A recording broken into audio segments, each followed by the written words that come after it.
The mind is constantly pulled in different directions.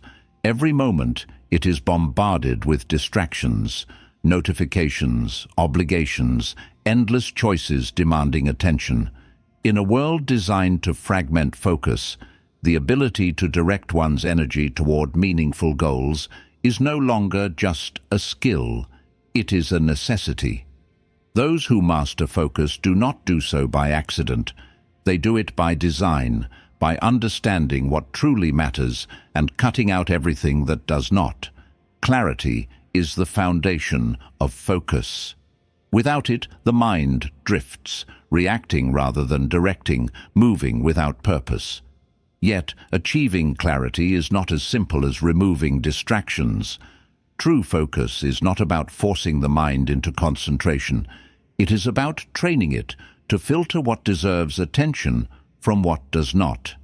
It is about eliminating not just digital noise, but mental clutter, unnecessary commitments, and the subtle influences that pull one away from what is truly important. Throughout history, the greatest thinkers, strategists, and creators all shared one thing in common. They understood how to focus. They knew that success does not come from scattered effort, but from disciplined attention. Whether in philosophy, science, or art, those who changed the world were those who mastered the ability to tune out distractions and channel their energy toward what mattered most. The ability to focus is not an inherent trait. It is a cultivated practice. It requires deliberate choices, strategic elimination of the unnecessary, and a commitment to deep, intentional work. The question is not whether distractions exist. They always will. The question is whether one can rise above them, choosing to direct their mind rather than allowing the world to direct it for them. Mastering focus is mastering life, and those who learn to control their attention ultimately control their future. Understand what focus really means for you. Focus is not just the absence of distraction, it is the presence of clarity. Many assume that focus simply means working without interruption, but true focus is about knowing exactly where to direct one's energy. Without this understanding, effort is wasted. A person can be free from distractions, yet still be unproductive if their attention is scattered across tasks that do not align with their deeper purpose.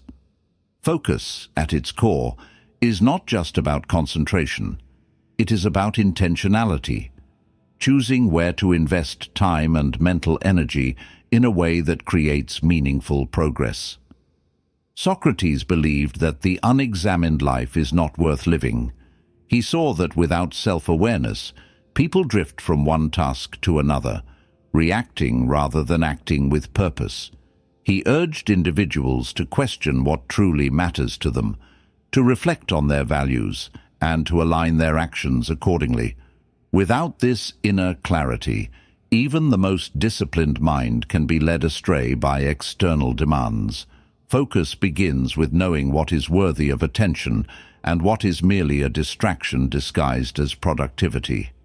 Similarly, Leonardo da Vinci, a master of both art and science, understood that focus was not about rigidly limiting interests, but about pursuing them with depth.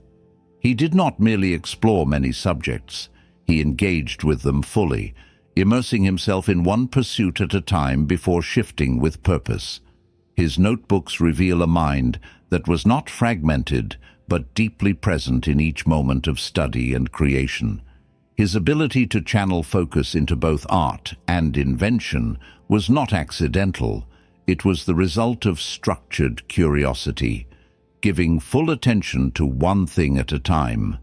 This principle applies to modern life more than ever. Many people mistake busyness for focus, believing that filling their schedules with endless tasks equates to progress. Yet, without clear direction, effort can become an endless loop of movement without real achievement.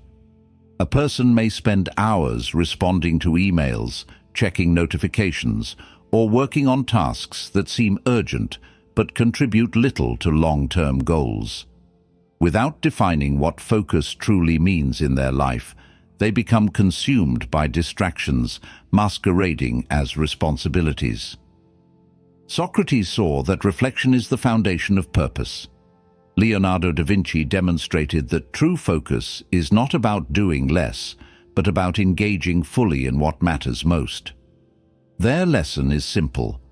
Before one can focus, one must define what is worth focusing on. Without this clarity, even the most disciplined effort can lead nowhere. But with it, every action, every moment of attention becomes a step towards something meaningful. Focus is not just about eliminating distractions, it is about ensuring that what remains is truly deserving of one's time. Recognize and eliminate all forms of noise. Distractions are not just the things that beep, flash, or demand immediate attention. The real enemies of focus are often invisible, operating in the background, quietly consuming mental energy without being noticed. The modern world is filled with digital noise, constant notifications, endless scrolling, algorithm-driven content designed to hijack attention. But the most dangerous distractions go beyond technology. They exist in unnecessary obligations, toxic relationships, negative environments, and even the mental clutter of doubt, comparison, and indecision. If focus is a flame, then noise is the wind, relentless, subtle, and capable of extinguishing progress before it even begins.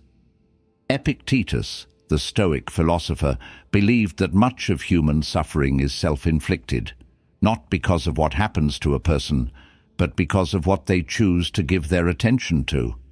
He warned that the mind, if left unguarded, will latch onto trivialities, spending energy on what is beyond control rather than what truly matters.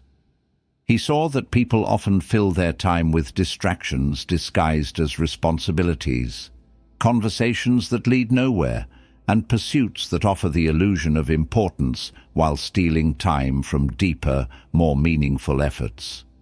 His advice was simple but profound. Focus only on what is within one's control and eliminate everything that distracts from it. Noise is not just external, it also exists within the mind.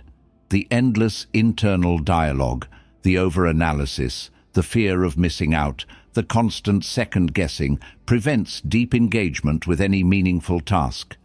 This kind of mental noise can be just as destructive as external distractions. A person may sit down to work, physically present, but mentally scattered, their mind bouncing between past regrets, future anxieties, and irrelevant concerns.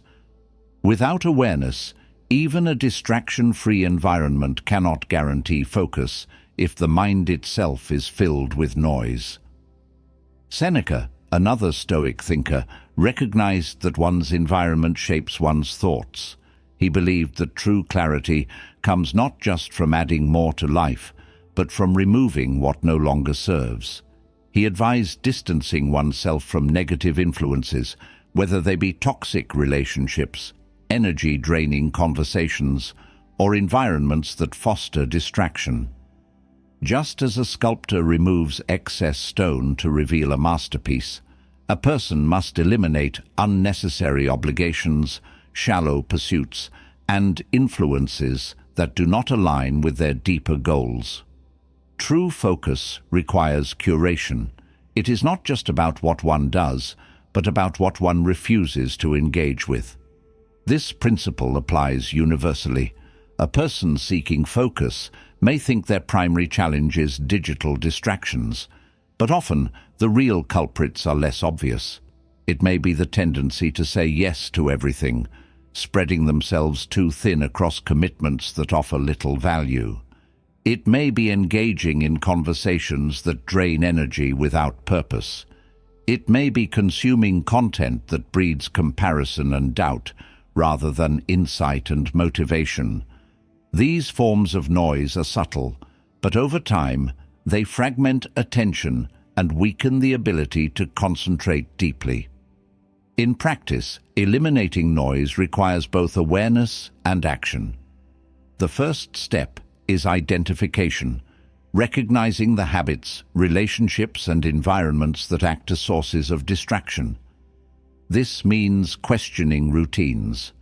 What activities add value and which simply consume time without return?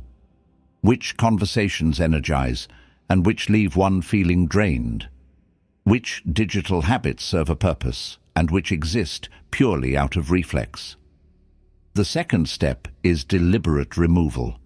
This does not mean avoiding responsibilities, but rather restructuring life to ensure that time and energy are directed toward what truly matters.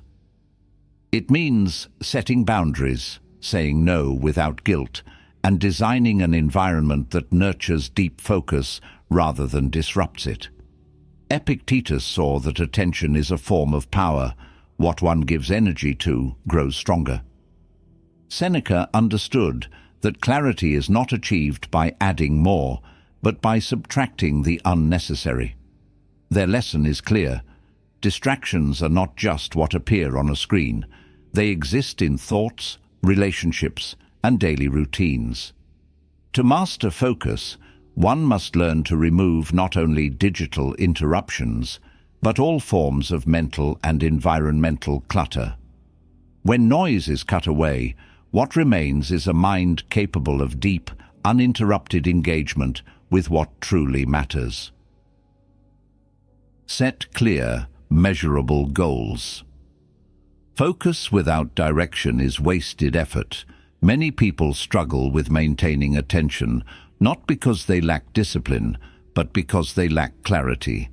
Without a defined target, the mind drifts, reacting to whatever feels urgent rather than what is truly important. Setting clear, measurable goals is the foundation of effective focus. It provides a destination, a reason to filter distractions, and a way to measure progress. Without it, even the most determined effort can lead nowhere. Aristotle understood the power of intentionality. He believed that every action should serve a greater purpose, arguing that true fulfillment comes from aligning daily efforts with a long-term vision. To him, vague aspirations were meaningless. Excellence was not an accident, but a series of deliberate, well-directed choices. He emphasized the importance of defining goals with precision, knowing not just what one wants, but how to achieve it. Without specificity, goals remain ideas rather than realities. This principle was echoed centuries later by Peter Drucker, the father of modern management, who introduced the concept of SMART goals: specific, measurable, achievable, relevant, and time-bound. He recognized that vague ambitions, such as becoming successful or improving focus, lack the structure needed for execution. Instead, he advocated breaking down aspirations into clear, actionable steps. What exactly needs to be done? By when? How will success be measured? A goal that is not measurable cannot be tracked, and what cannot be tracked is rarely achieved. In practice, setting clear goals requires both vision and discipline. A person who wants to become healthier will struggle if their goal is undefined. But a person who commits to exercising for 30 minutes, 5 times a week, has a concrete target that allows for progress tracking. A writer who wants to finish a book may feel overwhelmed, but if they decide to write 500 words every morning before checking their phone, they create a structure that makes success inevitable. The mind resists vague ambition, but responds well to clear direction. However, setting goals is not just about creating structure. It is also about alignment. Mihaly Csikszentmihalyi, the psychologist behind the concept of flow, found that people experience deep focus and fulfillment when their goals challenge them without overwhelming them. If a goal is too easy, it does not engage the mind. If it is too difficult, it creates resistance. The key is to set objectives that stretch one's abilities just enough to inspire growth while remaining within reach. A student aiming for mastery should not seek perfection overnight, but should set progressive targets, improving one skill at a time rather than attempting to master everything at once. This principle applies in every field. A business that does not set clear quarterly objectives drifts aimlessly, reacting rather than strategizing. An athlete without structured training goals struggles to track improvement. A person who seeks personal growth but does not define their milestones risks feeling lost, unable to measure progress. The greatest achievers, whether philosophers, scientists, or artists, did not simply work hard. They worked with precision, knowing exactly what they were working toward. Aristotle taught that purpose gives meaning to action. Drucker demonstrated that measurable goals turn ambition into reality. Csikszentmihalyi revealed that the right level of challenge sustains focus.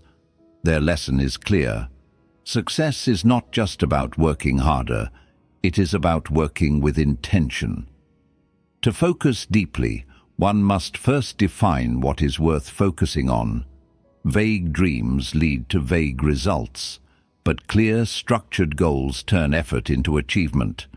When direction is precise, distractions become irrelevant, and every action moves one step closer to fulfillment. Master the art of ruthless prioritization.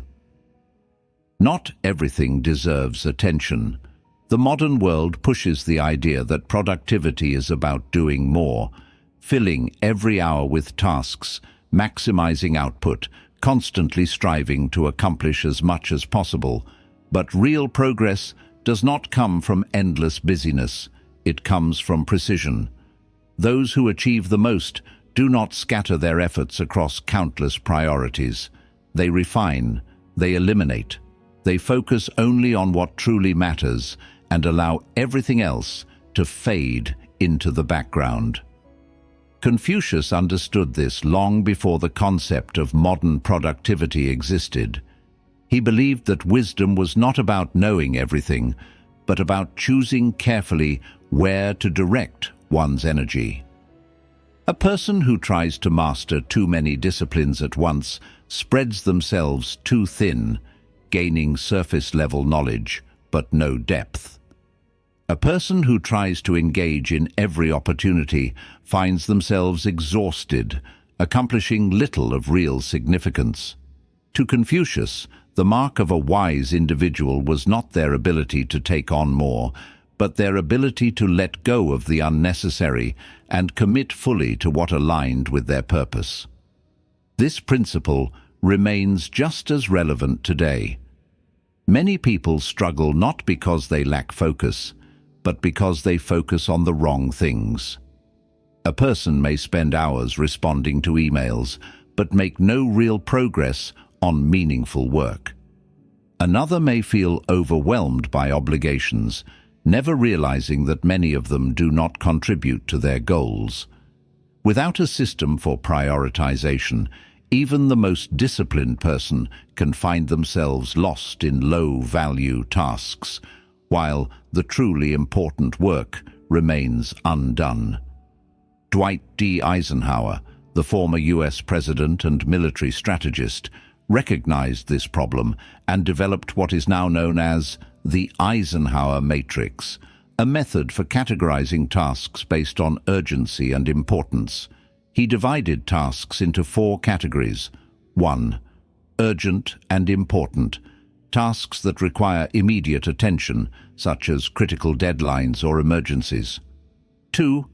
Important but not urgent.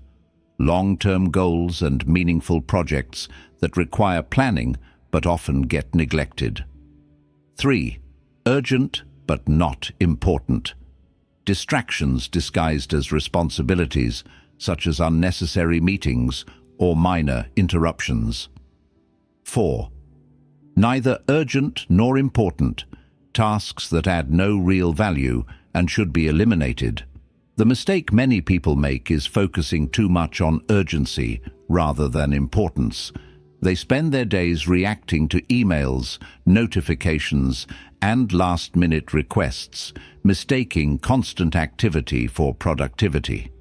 Meanwhile, the deep, meaningful work, the kind that drives real success, gets postponed in favor of short-term obligations. Those who master prioritization learn to shift their focus toward what is important rather than what is merely urgent. The same principle appears in the 80-20 rule, also known as the Pareto principle. This rule states that 80% of results come from 20% of efforts. In business, a small fraction of customers generate most revenue. In personal development, a few key habits lead to the greatest transformation. In learning, focusing deeply on a few essential concepts produces far more understanding than passively absorbing large amounts of information. The most effective people do not try to do everything. They identify the 20% of tasks that drive the most impact and devote their energy to those. This understanding separates those who make real progress from those who remain stuck in endless motion. A writer who spends months fine-tuning minor details without ever finishing their work is not productive. A business owner who perfects a website while neglecting the actual product is not prioritizing wisely. A student who obsessively organizes notes but doesn't engage in deep study is mistaking preparation for action.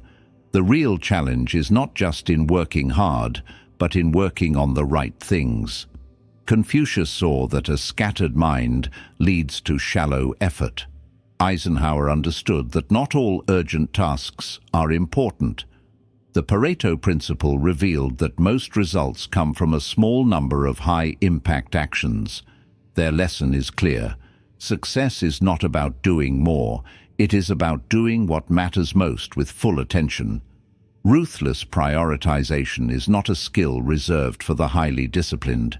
It is a mindset, a commitment to filtering out the noise, letting go of the unimportant, and focusing entirely on the few things that truly move life forward. Optimize your environment for deep work. Focus does not exist in isolation. The mind does not operate in a vacuum, free from influence. It is shaped, guided, and often disrupted by the environment it inhabits.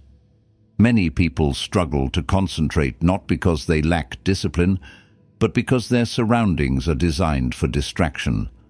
A cluttered desk, an unorganized schedule, a phone that constantly buzzes. Each of these fragments attention, pulling the mind away from deep work before it even begins.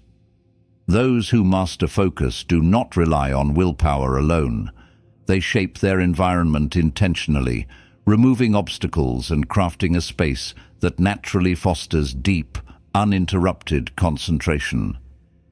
Marcus Aurelius, the Stoic emperor, understood this principle well.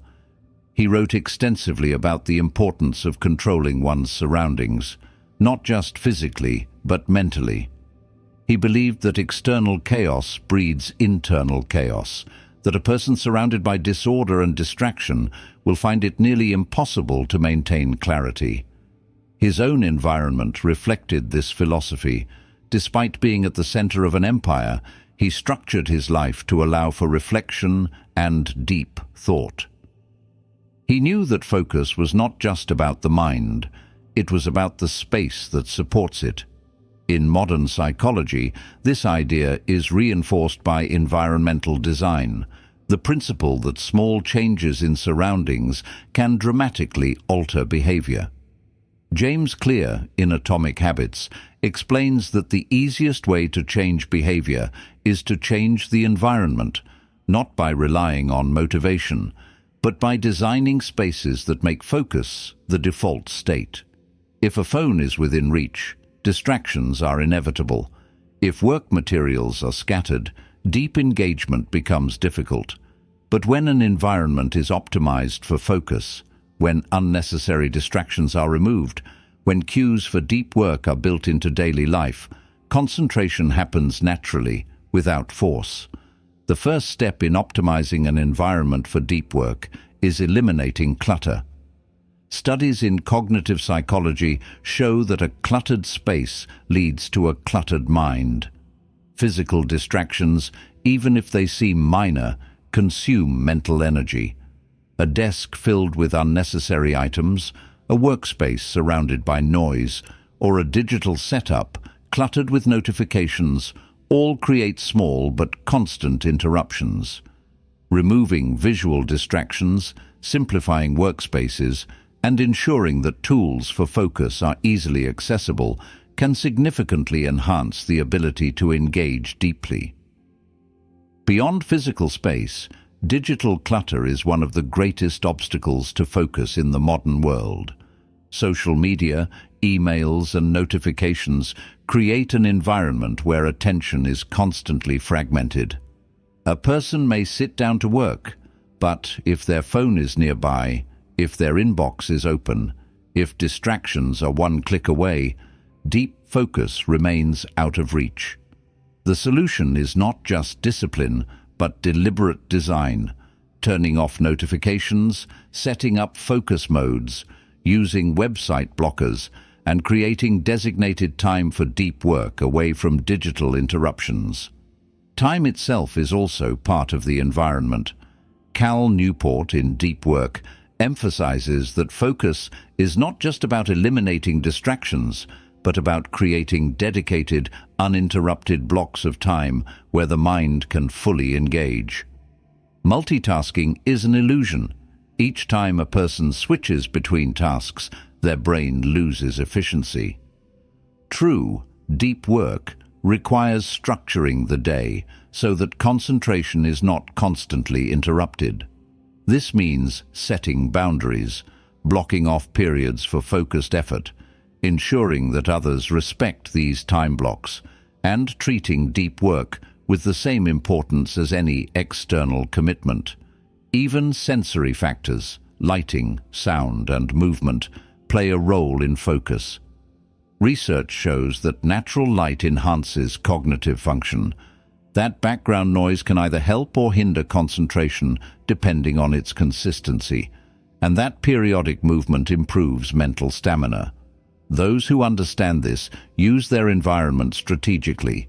They work in well-lit spaces, use noise-cancelling headphones if needed, and incorporate short walks or stretches to maintain mental sharpness.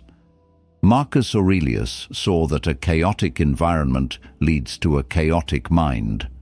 James Clear demonstrated that behavior follows environmental design.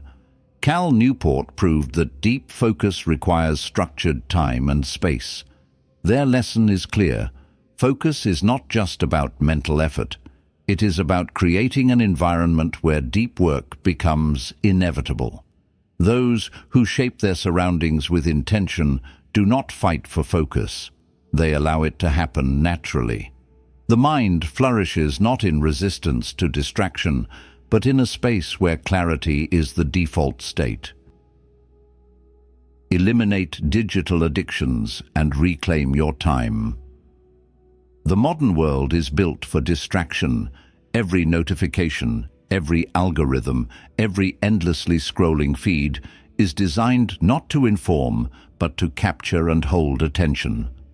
The mind, once trained for deep thought and sustained focus, now struggles against an environment engineered to fragment it. The cost is not just wasted time, it is the erosion of one's ability to engage in meaningful work, to think deeply, to remain present. Those who master focus do not merely resist digital distractions. They actively reshape their relationship with technology, using it as a tool rather than allowing it to dictate their time and attention. Blaise Pascal, the 17th century philosopher and mathematician, observed that much of human suffering comes from an inability to sit alone in a quiet room. Long before smartphones, he saw that people struggled with stillness, always seeking external stimulation to avoid confronting their own thoughts. His insight is even more relevant today. The endless stream of digital distractions has created a world where stillness is rare, where moments of quiet thought are interrupted by the next vibration, the next update, the next dopamine hit of novelty. The mind, constantly stimulated, forgets how to function without input. The first step in eliminating digital addiction is understanding its psychological grip. Neuroscience reveals that social media, emails, and notifications hijack the brain's reward system. Each interaction releases a small amount of dopamine, reinforcing the habit, making distraction feel natural. Over time, the ability to focus weakens, not because of a lack of discipline, but because the brain has been conditioned to seek constant stimulation. The key to breaking this cycle is not simply self-control, but designing a digital environment that supports focus rather than undermines it. One of the most effective strategies is setting intentional boundaries with technology. Instead of relying on willpower alone, those who reclaim their focus create tech-free zones and times, specific periods where phones, emails, and notifications are removed from reach. Many of history's greatest thinkers structured their day around periods of deep, uninterrupted work. Nikola Tesla, for example, would immerse himself in solitary reflection, avoiding distractions entirely when working on complex problems. Today, this practice translates into scheduled time blocks where devices are set aside, allowing the mind to engage fully without interruption. Equally important is reducing passive consumption of digital content. Scrolling endlessly, checking updates reflexively, and engaging in constant online debates may feel productive, but they often leave the mind exhausted without having accomplished anything of value. A practical solution is adopting the principle of intentional consumption, choosing in advance what to engage with, setting limits on screen time, and ensuring that digital interactions serve a clear purpose rather than becoming mindless habits. Another approach is replacing digital stimulation with analog habits. Many of the world's most focused individuals, writers, scientists, leaders, have recognized the value of time spent away from screens. Leonardo da Vinci sketched and wrote constantly, refining his thoughts through physical engagement with ideas. Modern research supports this. Studies show that writing by hand enhances cognitive processing, that reading physical books improves retention, and that time spent in nature restores attention span. By incorporating more non-digital activities, the brain gradually rewires itself, recovering its ability to sustain focus. Finally, reclaiming focus requires a fundamental shift in how technology is viewed. Instead of allowing devices to dictate behavior, the most effective individuals use technology with intention. This means disabling non-essential notifications, scheduling email responses rather than reacting instantly, and curating digital consumption to eliminate low-value distractions. It means remembering that technology is a tool, not a master. Pascal saw that distraction is not just an external force, but an internal habit. Neuroscience confirms that digital addiction reshapes the brain, weakening focus over time. Tesla's immersion in deep work reminds us that true breakthroughs come not from constant connectivity, but from uninterrupted thought. Their lesson is clear. Regaining focus is not about rejecting technology, it is about mastering its use. Those who reclaim their time do not abandon the digital world. They learn to navigate it with discipline, ensuring that every interaction is a choice rather than a compulsion. In a world designed for distraction, The ability to be fully present is not just an advantage, it is a necessity. Train your brain to work in focused blocks. The human brain is not designed for endless concentration. It was never meant to function like a machine, maintaining deep focus for hours without pause. Yet, in an age of constant demands and distractions, many try to force themselves into prolonged states of productivity, only to find their attention slipping, their energy draining, and their work suffering. The key to sustained focus is not sheer willpower. It is understanding the brain's natural rhythms and working with them rather than against them. Those who master focus do not just sit down and hope for productivity. They train their minds to work in structured focus blocks, ensuring that each session of effort is maximized. This principle was well understood by thinkers throughout history. Leonardo da Vinci, despite his genius, did not work endlessly. He alternated between deep concentration and deliberate rest, allowing his mind to refresh. Similarly, great mathematicians and writers often worked in structured bursts, immersing themselves in focus and then stepping away before fatigue set in. Modern neuroscience confirms what these figures intuitively practiced. The brain works best in cycles of deep work, followed by recovery. One of the most effective ways to train the brain for focus is through the Pomodoro technique, developed by Francesco Cirillo in the late 1980s.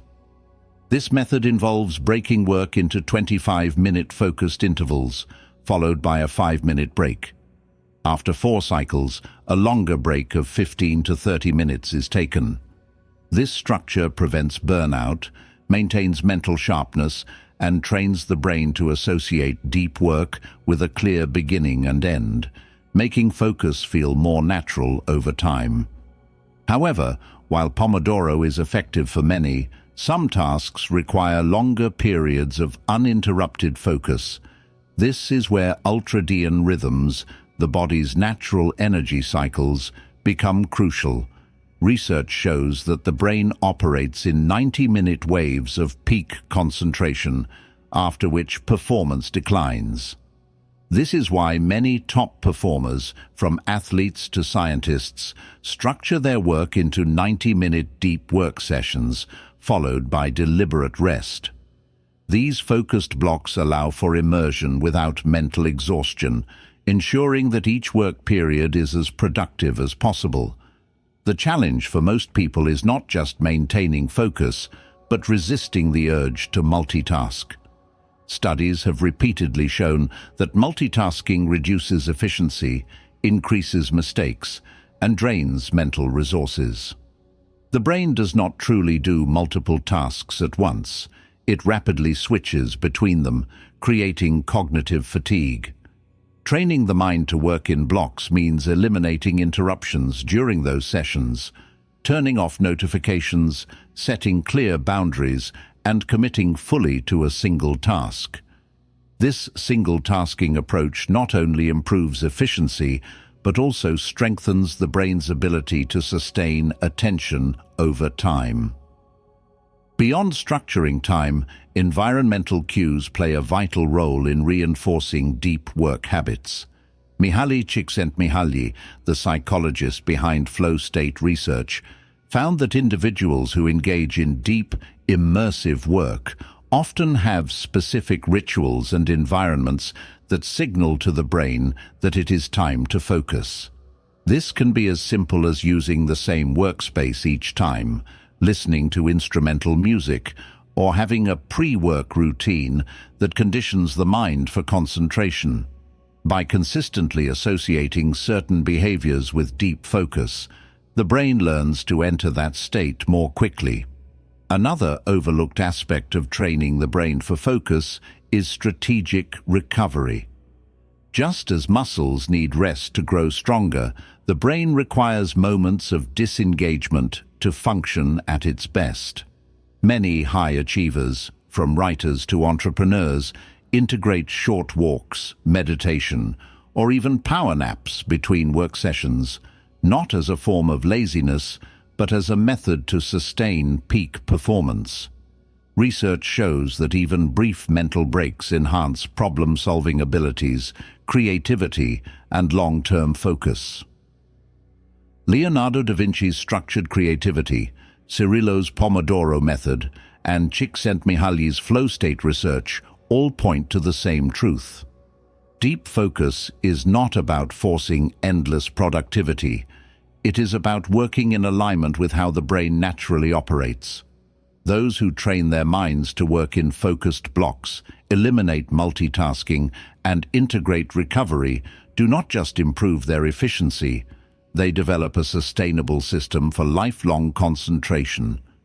In a world where attention is fragmented, the ability to work with precision in structured cycles is one of the most powerful skills a person can cultivate. Overcome mental resistance and self-doubt. The greatest obstacle to focus is not always external, it is internal. While distractions like social media, notifications, and environmental noise are obvious, the deeper challenge lies in the mind's own resistance. Procrastination, perfectionism, fear of failure, these are not just bad habits. They are mental barriers that quietly erode focus, making even the simplest tasks feel overwhelming. The mind, left unchecked, creates its own distractions, offering excuses, amplifying doubts, and convincing itself that hard things can wait. But those who master focus do not just eliminate external noise. They learn to retrain their inner dialogue, turning hesitation into action. Lao Tzu, the ancient Chinese philosopher, believed that the hardest step is always the first one. He observed that the mind resists change, preferring comfort over challenge, familiarity over effort. This is why the beginning of any task feels difficult, not because the task itself is impossible, but because the mind fights against momentum. His wisdom remains relevant today. The brain, driven by its preference for ease, often disguises resistance as rational thought. I'll start when I feel ready. Maybe I need to plan more before taking action. What if I fail? But readiness is a myth. Action must come first, and confidence follows. One of the most effective ways to break through mental resistance is the 5-minute rule, a concept backed by behavioral psychology. When faced with a task that feels overwhelming, commit to working on it for just 5 minutes. This bypasses the brain's instinct to avoid effort because the commitment feels too small to resist. However, once started, the mind naturally continues beyond those 5 minutes as momentum overcomes hesitation. This technique is used by athletes, writers, and high performers to defeat procrastination, not by forcing motivation, but by tricking the mind into action. Another major barrier to focus is perfectionism, the fear of starting because the outcome might not be flawless. This mindset creates endless hesitation, turning simple tasks into impossible ones.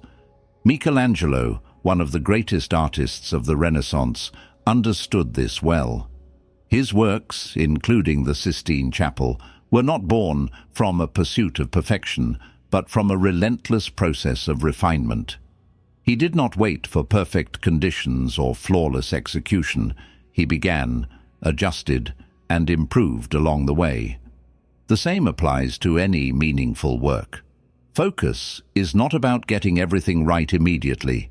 It is about starting, refining, and allowing progress to unfold. Self-doubt, another silent killer of focus, convinces the mind that effort will not lead to success. William James, the father of modern psychology, studied the power of belief and found that action is what shapes confidence, not the other way around. He observed that people often wait to feel capable before taking action, but in reality, Capability is built through action itself. A person who doubts their ability to write does not become confident by thinking about writing. They become confident by writing. A person who fears public speaking does not overcome it by waiting for courage. They overcome it by speaking again and again until fear is replaced with familiarity. To overcome these mental barriers, one must reframe the way they view difficulty. Instead of seeing resistance as a sign to stop, it must be seen as a natural part of progress. Marcus Aurelius, the Stoic emperor, believed that obstacles were not meant to halt progress, but to shape it. He wrote, "The impediment to action advances action. What stands in the way becomes the way." This philosophy teaches that the very challenges that cause hesitation are the ones that create growth. Resistance is not a reason to stop. It is proof that something valuable lies ahead. Practical strategies to overcome mental resistance include visualizing the outcome rather than the struggle, focusing on the sense of completion rather than the difficulty of starting. Another approach is changing the language of self-talk, replacing "I have to do this" with "I get to do this," shifting from obligation to opportunity.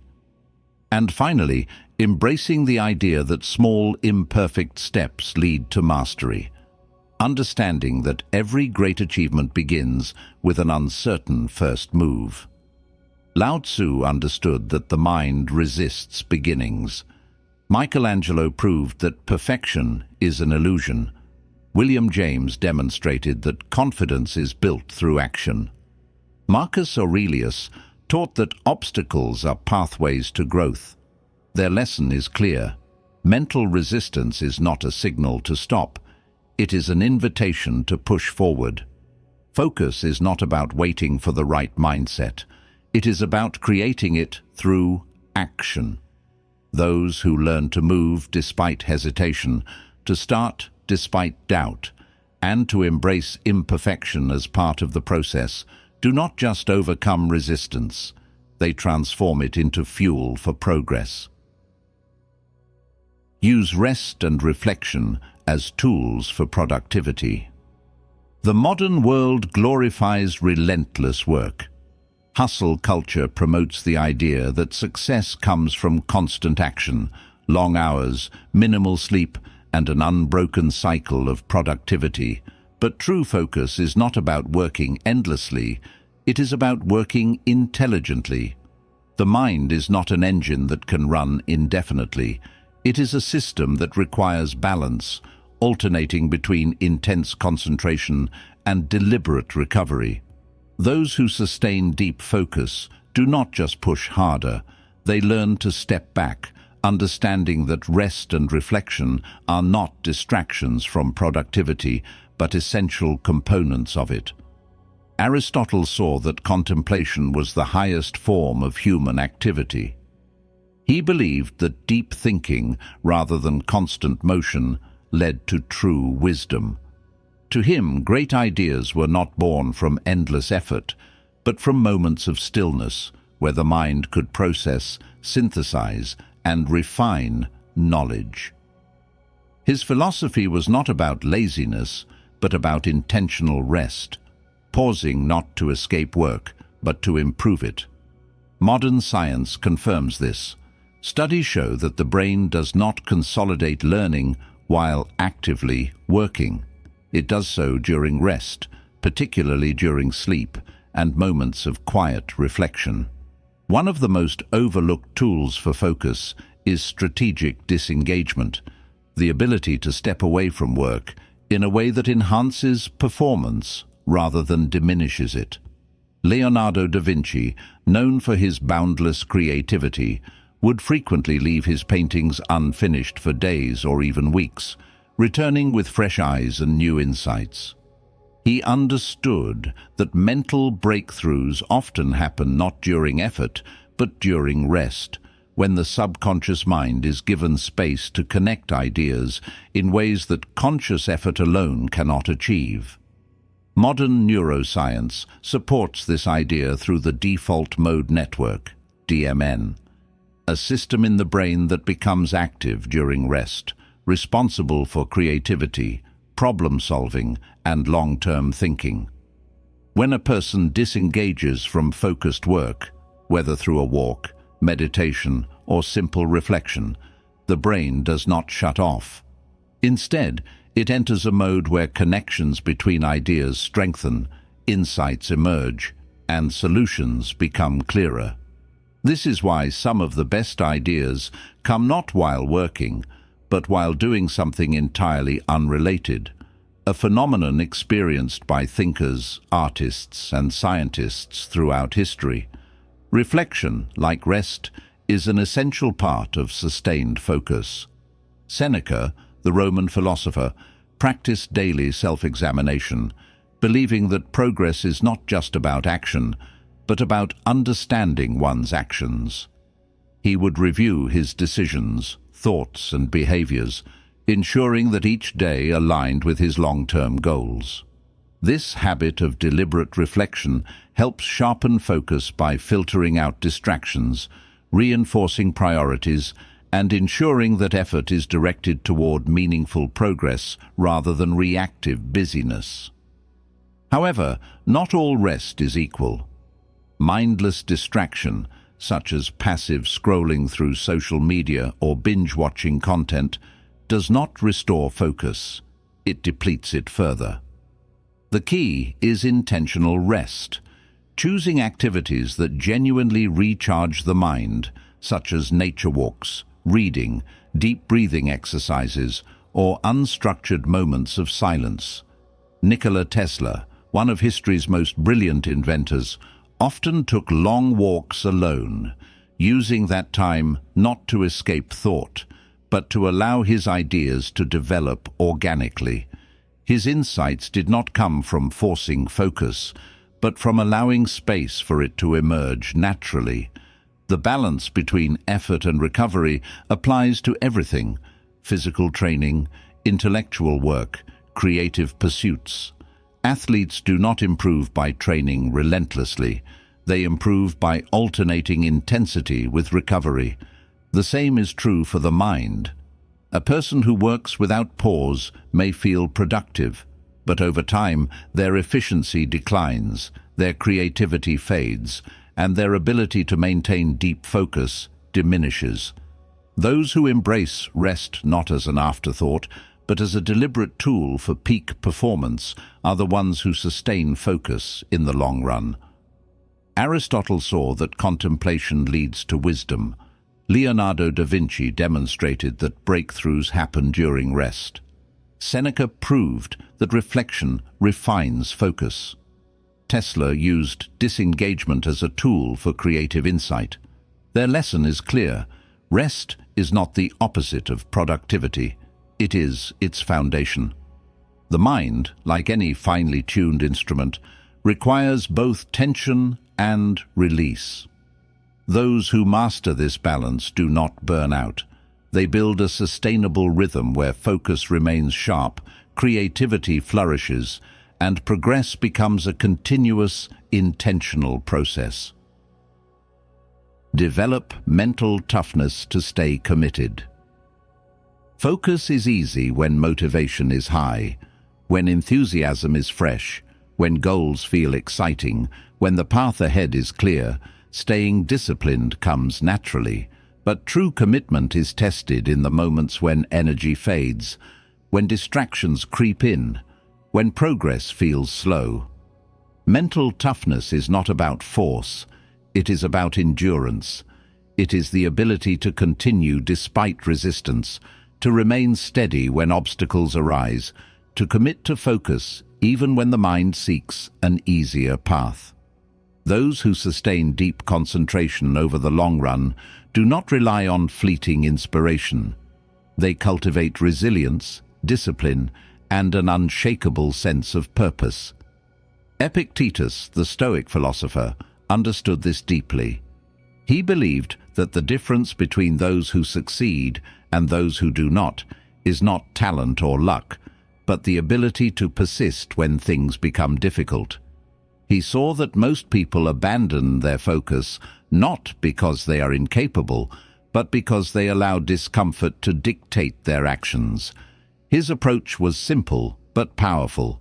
Train the mind to withstand discomfort rather than avoid it. To him, developing mental toughness was not about suppressing emotions or ignoring struggle. It was about accepting that challenges are part of the process and choosing to move forward regardless. This principle is reinforced by modern psychology. Studies on grit, a term popularized by researcher Angela Duckworth, show that success is not about intensity, it is about consistency. Those who achieve mastery in any field are not the ones who work the hardest in short bursts, but the ones who show up day after day, even when conditions are not ideal. Writers write when they do not feel inspired. Athletes train when they do not feel strong. Innovators push forward when progress seems invisible. The key is not to wait for perfect conditions, but to develop the mental strength to work through imperfection. One of the greatest challenges to long-term focus is emotional reactivity, allowing frustration, boredom, or self-doubt to interrupt momentum. The mind, if left unchecked, will seek the path of least resistance, finding reasons to delay, to shift focus, to escape discomfort. The solution is training the mind to detach from short-term emotions and remain anchored in long-term commitment. Viktor Frankl, the psychologist and Holocaust survivor, wrote extensively about this idea, arguing that when a person connects deeply with their purpose, they can endure any temporary difficulty. His insight was not about ignoring hardship, but about shifting perspective, understanding that the struggle of the moment is insignificant compared to the greater goal. Mental toughness is not an innate trait. It's something that's built through deliberate action.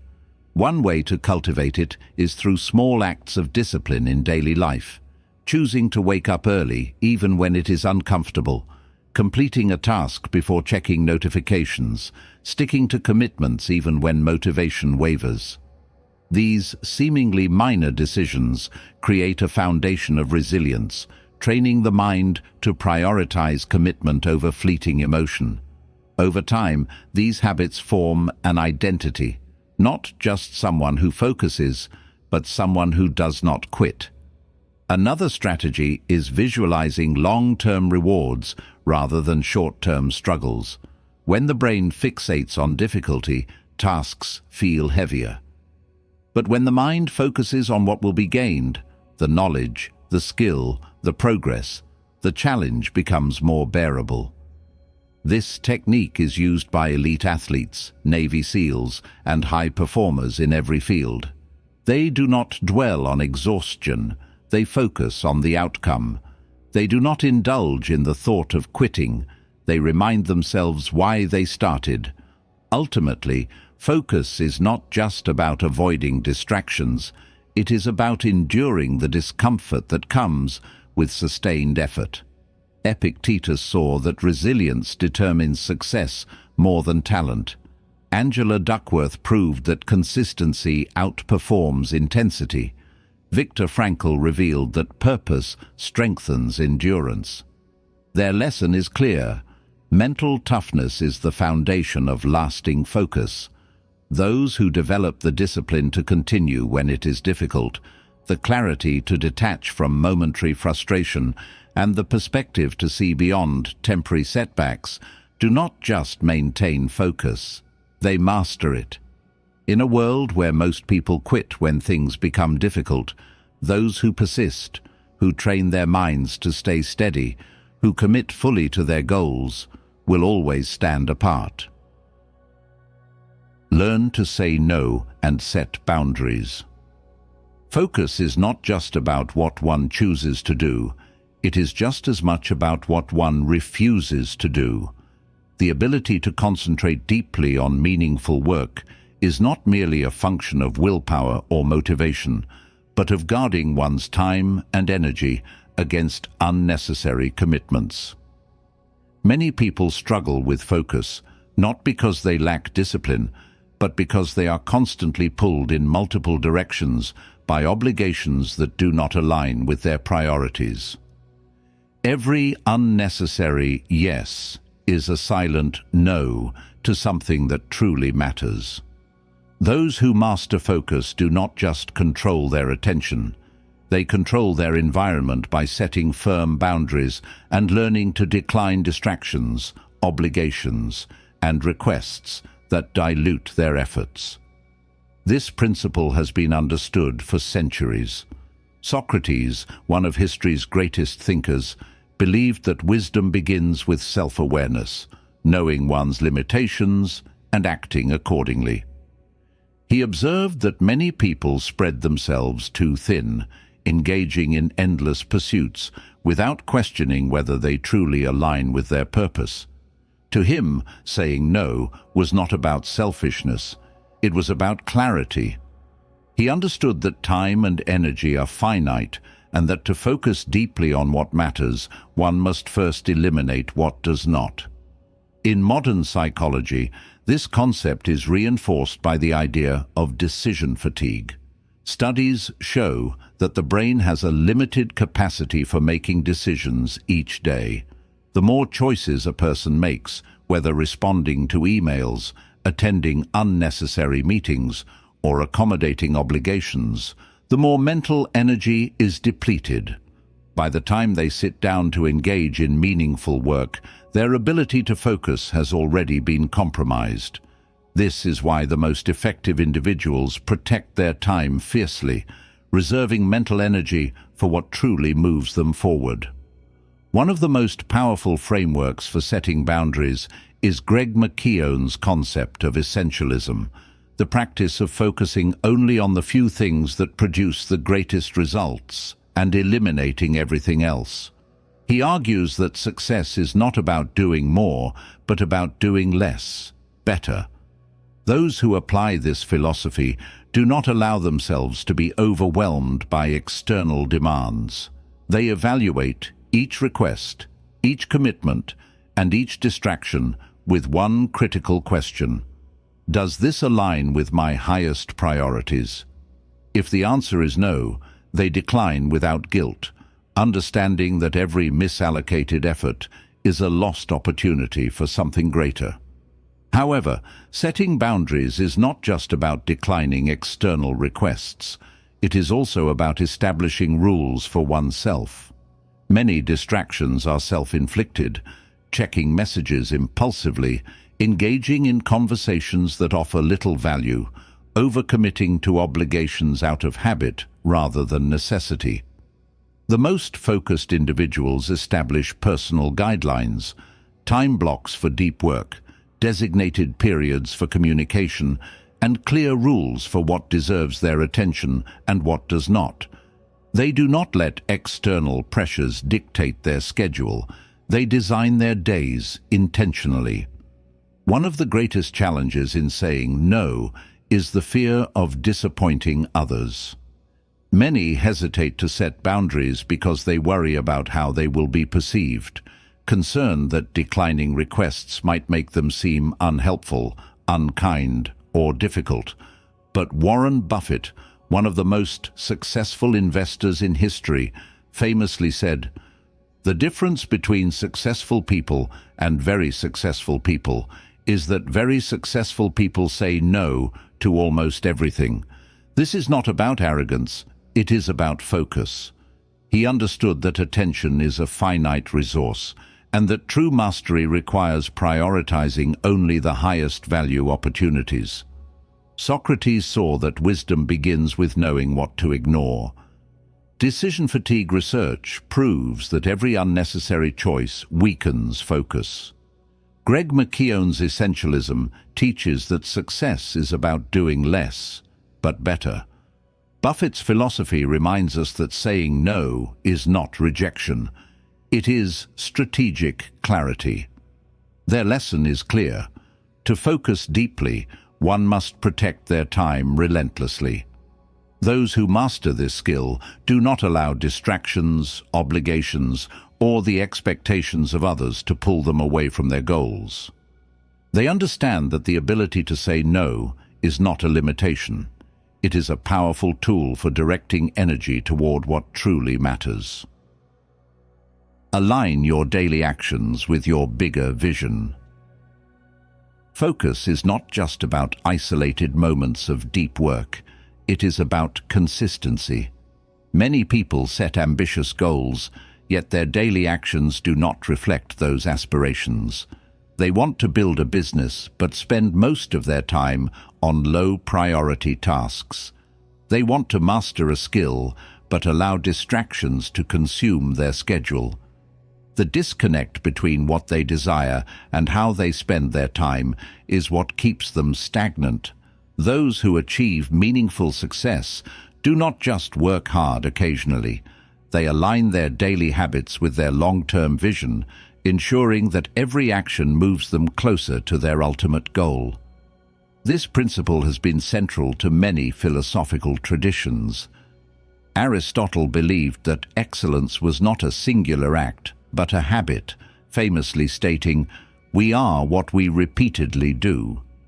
He saw that true mastery was not achieved through grand gestures or momentary bursts of effort, but through daily, disciplined action. To him, success was not about ambition alone. It was about creating routines that made progress inevitable. A person who wants to be a writer must write every day. A person who wants to be an athlete must train consistently.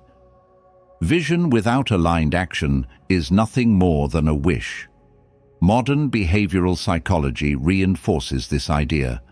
James Clear, in Atomic Habits, explains that people do not rise to the level of their goals.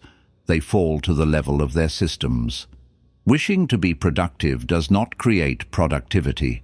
Structuring daily routines for focus does. Those who sustain deep concentration do not just hope for the right conditions. They build environments, habits, and mindsets that make focus automatic. Their lives are designed in a way that ensures that every small action compounds into something significant over time. One of the most effective ways to align daily actions with long-term goals is habit tracking, a method used by some of the world's most disciplined individuals. Benjamin Franklin, for example, meticulously tracked his daily virtues, holding himself accountable for whether he lived according to his ideals. His success was not the result of sudden bursts of motivation, but of a carefully structured system that ensured he remained aligned with his principles. This approach remains just as powerful today. Keeping a daily journal, tracking progress, and setting clear intentions helps maintain focus and ensures that small efforts accumulate into major achievements. Another key practice is setting non-negotiable priorities each day. Many people begin their mornings by reacting, checking messages, responding to urgent but unimportant tasks, allowing their day to be dictated by external demands. Those who maintain focus, however, start with intention. They identify one or two critical actions that will drive the most progress and structure their day around those. By consistently prioritizing high-impact tasks, they ensure that each day brings them closer to their long-term vision. Equally important is regular self-reflection, a practice used by many of history's greatest thinkers. Marcus Aurelius, in his Meditations, would review his actions, ensuring that they aligned with his principles and goals. This practice is a safeguard against distraction. It allows one to assess whether their time is being spent wisely or whether they are drifting off course. A simple daily reflection, asking, "Did my actions today reflect my long-term goals?" can serve as a powerful guide for maintaining focus. Ultimately, sustained focus is not about working harder for short periods. It is about structuring life in a way that makes focus a natural byproduct of daily habits. Aristotle saw that excellence is built through repeated action. James Clear proved that systems dictate success more than goals do. Benjamin Franklin demonstrated that tracking progress keeps one accountable. Marcus Aurelius reminded us that self-reflection ensures alignment with purpose. Their lesson is clear. True focus is not occasional, it is embedded in daily life. Those who master it do not wait for inspiration or ideal conditions. They ensure that every day, in small, deliberate ways, they are moving in the direction of their vision, until that vision becomes reality. Make focus a core. Part of your identity. Focus is not just a skill, it is an identity. Many people approach concentration as something they need to improve, a technique they must master, or a habit they should build. But the deepest, most lasting form of focus does not come from external strategies alone. It comes from seeing oneself as a focused person, as someone who naturally directs attention with intention, who does not allow distractions to dictate their actions, and who moves through life with clarity and purpose. Those who master focus do not just practice it, they embody it. This idea is not new. Søren Kierkegaard, the Danish philosopher, wrote about the power of self-perception, arguing that a person becomes what they consistently believe themselves to be. If someone sees themselves as undisciplined, they will act in ways that reinforce that identity. If they view themselves as someone who struggles with distraction, their mind will look for evidence to confirm that belief. But when a person commits to the idea that they are focused, disciplined, and intentional, their actions begin to align with that identity, not out of force, but out of natural habit. Modern behavioral science supports this. James Clear, in Atomic Habits, explains that true behavior change happens when identity shifts. Instead of saying, "I need to focus more," a person should say, "I am someone who values deep focus." This small linguistic change rewires the way the brain processes effort. Instead of forcing discipline, it creates an internal expectation, one that makes focused action feel natural rather than forced. Throughout history, the most disciplined individuals operated from a place of deep identity alignment. Bruce Lee, for example, did not just practice martial arts, he lived it, embodying its philosophy in every aspect of his life. To him, discipline was not something separate from who he was. It was ingrained in his character. This is the level of commitment required to sustain lifelong focus, not just adopting strategies, but seeing oneself as someone who moves through the world with clarity and intention. But how does one internalize focus as part of their identity? One method is reinforcing small wins daily. Every time a person successfully engages in deep work, resists a distraction, or completes a task with full attention, they strengthen their belief in themselves as a focused individual. Over time, these small moments accumulate, building undeniable proof that focus is not something they are trying to achieve, it is who they are. Another method is eliminating language that weakens identity, saying, "I'm just bad at focusing," or "I get distracted easily," reinforces a self-image of weakness. Instead, adopting statements like, "I am someone who values concentration," or "I protect my attention because it is valuable," reshapes the way the mind approaches focus. It creates an internal expectation that makes it easier to act in alignment with the goal. A powerful final step is structuring life in a way that reflects this identity. Focused people do not leave their attention to chance. They design environments that eliminate unnecessary distractions, build routines that prioritize deep work, and surround themselves with others who value the same principles. They do not just practice focus in isolated moments. They build a world where focus is the default. Kierkegaard saw that self-perception shapes reality. James Clear demonstrated that identity dictates behavior. Bruce Lee proved that discipline is most powerful when it is a way of being, not just an effort.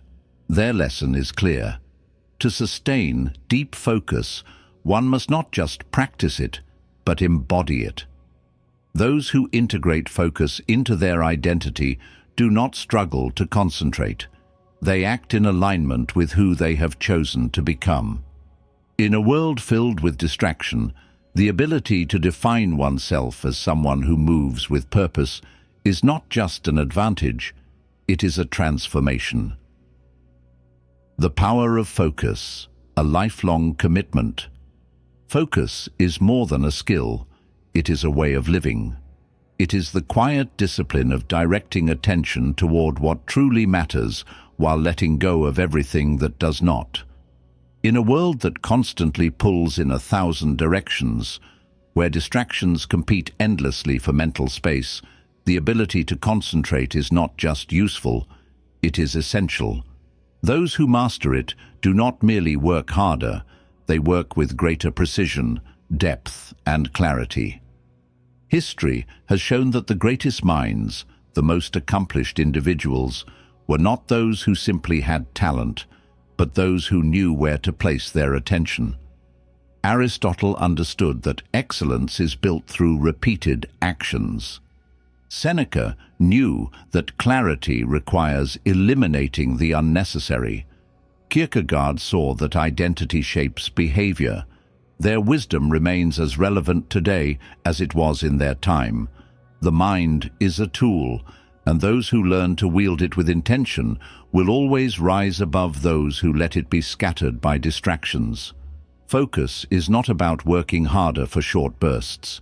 It is about crafting a life where deep concentration is the default state. It's about designing environments that nurture undivided attention, setting boundaries that protect energy, and aligning daily actions with long-term aspirations.